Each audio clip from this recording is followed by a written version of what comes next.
சந்தானம் சந்தானம் பத்தி சொல்லணும்னா ஒரு விஷயம் என்னன்னா, எப்பவுமே நான் எங்கேயாவது வெளில போகும்போது என்ன பார்க்கும்போது ஏதாவது டிஸ்கஷன் வரும், சினிமா பத்தி ஏதாவது பேசிட்டு இருப்போம். அப்போ எப்போ பேசினாலுமே எல்லாரும் என்கிட்ட ஒரு விஷயம் சொல்லுவாங்க, சார் நீங்க எவ்வளோ பேர் இன்ட்ரடியூஸ் பண்ணியிருக்கீங்க, எவ்வளோ பேருக்கு வந்து ஹெல்ப் பண்ணியிருக்கீங்க, பட் தொடர்ந்து உங்களை பத்தி வந்து ஒருத்தர் பேசிக்கிட்டே இருக்காருன்னா அது வந்து சந்தானம் தான் சார். அவர் வந்து எந்த ஃபங்க்ஷனாக இருந்தாலும் சரி, எந்த இன்டர்வியூவாக இருந்தாலும் சரி, எந்த மேனேஜராக இருந்தாலும் சரி, எங்க அவரை பற்றி அவர் ஏதாவது ஒரு விஷயம் பேசும்போது உங்களை வந்து மென்ஷன் பண்ணாம அவர் இருந்ததே இல்லை. அது என்ன சார் காரணம் அப்படின்னு சொல்லி நிறைய பேர் கேட்பாங்க. அப்போ அதுக்கு நான் ஒரே விஷயம் தான் சொன்னேன், அதுதான் அவருடைய கேரக்டர். அதுக்கும் எனக்கும் எந்த சம்பந்தமும் கிடையாது. நான் என்னைக்குமே வந்து ஒரு விஷயம் வந்து எல்லாருக்குமே நான் சொல்லிக்க விரும்புறேன், ஒருத்தங்களுக்கு நம்ம நல்லது செய்யலாம், ஒருத்தங்களுக்கு ஹெல்ப் பண்ணலாம், இல்லை ஒரு தண்ணி கூட எடுத்து கொடுக்கலாம், இல்லை ஏதோ ஒரு கஷ்டத்தில் இருக்காங்கன்னு ஏதோ ஒரு ஹெல்ப் பண்ணியிருக்கலாம். ஒருத்தங்களுக்கு ஹெல்ப் பண்றீங்கன்னா எதிர்பார்க்காம ஹெல்ப் பண்ணுங்க. இந்த எதிர்பார்ப்பு வச்சுக்கிட்டு யாருக்குமே எந்த ஹெல்ப்பும் பண்ணாதீங்க.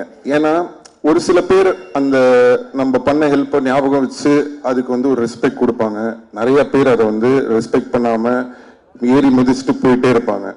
ஸோ ஒருத்தங்க ஞாபகம் வச்சிருக்காங்களா இல்லையா, அவங்க மறந்துட்டாங்களா இல்லையா, ஏறி மிதிச்சுட்டு போயிட்டாங்களா இல்லையான்றது நம்மளுக்கு முக்கியமே கிடையாது. நம்மளுக்கு தேவை ஒன்னே ஒண்ணுதான், நம்மளுடைய கேரக்டர் இதுதான். எனக்கு ஒருத்தங்களுக்கு ஹெல்ப் பண்ண பிடிக்கும், நான் ஹெல்ப் பண்ணுவேன், அவ்வளவுதான். ஸோ அதை நம்ம வாழ்க்கையில எப்பவுமே வந்து ஒரு இதுவா வச்சுக்கிட்டோம்னு சொன்னா எந்த ஒரு இதுவும் இருக்காது. ஸோ இதுல இருந்து நான் சந்தானம் பார்க்கும்போது என்ன தோணுச்சுன்னா, அவர் எனக்காக சொல்லல, அவர் உண்மையிலேயே அதான் அவருடைய கேரக்டர்.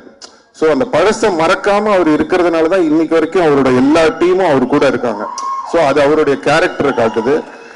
அண்ட் சந்தானத்தோட பெரிய பிளஸ் வந்து நான் எப்பவுமே சொல்லியிருக்கேன், ஃப்ரெண்ட்ஸ் இந்த டீம் மட்டும் இல்லை, அவருடைய ஃபேமிலி. ஸோ பசங்க எல்லாரும் இன்னைக்கு வந்திருக்காங்க. நான் சின்ன குழந்தைங்களா பார்த்தேன், இன்னைக்கு எல்லாம் வளர்ந்து வந்துட்டாங்க, ரொம்ப ஆச்சரியமா இருந்தது. ஸோ எல்லாருக்கும் என்னுடைய நன்றி தெரிவிச்சுக்கிறேன். அண்ட் சந்தானம் நான் சொன்ன மாதிரி அந்த ஒரு கேரக்டர், அந்த ஒரு குணம் அவர் வந்து மாறாம இருக்கிறது தான் வந்து இன்னைக்கு அவரை வந்து மேலும் மேலும் உயிரை வச்சுக்கிட்டே இருக்கு. ஸோ கண்டிப்பா இந்த படம் டிடி நெக்ஸ்ட் லெவல், சந்தானத்துக்கு ஒரு நெக்ஸ்ட் லெவலா இருக்கும்னு சொல்லி நான் இறைவனை வேண்டிக்கிறேன்.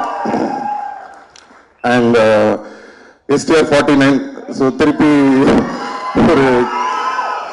ஒரு காம்பினேஷன் வேற வருது. ஸோ என்னன்னா, எதுக்கு இந்த STR 49ல சந்தானம் அப்படின்றதுக்கு வந்து நான் சொல்லணும்னு ஆசைப்படுறேன். அதுக்கு மெயின் காரணம் என்னன்னா, இன்னைக்கு வந்து சினிமா வந்து காமெடி வந்து ரொம்ப கம்மியா இருக்கு. ரொம்ப சீரியஸான படங்கள் எடுக்க ஆரம்பிச்சிட்டோம். இப்போ பெரிய படங்கள், இப்போ ஒரு ஹீரோ படம்லாம் நீங்க பாத்தீங்கன்னா உங்களுக்கு வந்து ஒரு நல்ல ஆக்ஷன் அட்ரினல் ரஷ்ஷோட படம் வேணும்னு எதிர்பார்க்குறீங்க. ஸோ நாங்கள் பண்ற படங்கள்ல எல்லாம் முக்கால்வாசி பார்த்தீங்கன்னா ஆக்ஷனு, அந்த ஒரு என்ன சொல்றது, ஒரு அக்ரெசிவான படங்களா இருக்கு.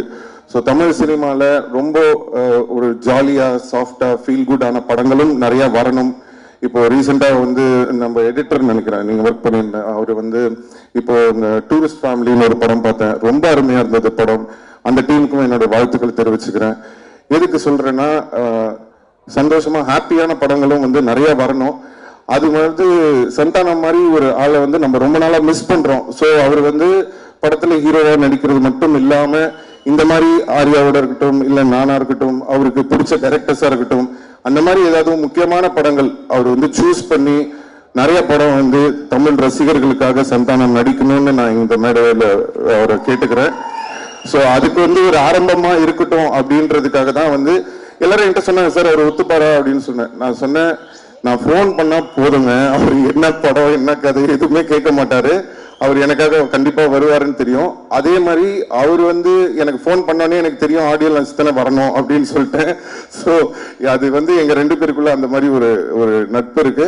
அதனாலதான் நானும் அவரை வந்து தேவையில்லாம எதுக்கும் கூப்பிட மாட்டேன், அவரும் என்னை வந்து தேவையில்லாம இது பண்ண மாட்டாரு. ஏன்னா அவருக்கு தெரியும் அவர் கூப்பிட்டா வந்துருவாரு. அதே தான் வந்து சரி நம்ம கூப்பிட்டா சந்தானம் வந்துருவாரு. ஸோ அதனால கண்டிப்பா வந்து இனிமே நீங்க அதிகமா சந்தானத்தை வந்து நிறைய படங்கள்ல இனிமே பார்ப்பீங்கன்னு நம்பலாம்.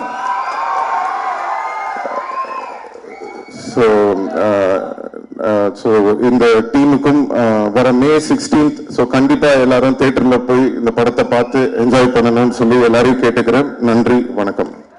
பிளே ஸ்டோர் மற்றும் ஆப் ஸ்டோரில் இருந்து பாலிமர் செயலியை QR கோடு மூலம் பதிவிறக்கம் செய்யுங்கள்.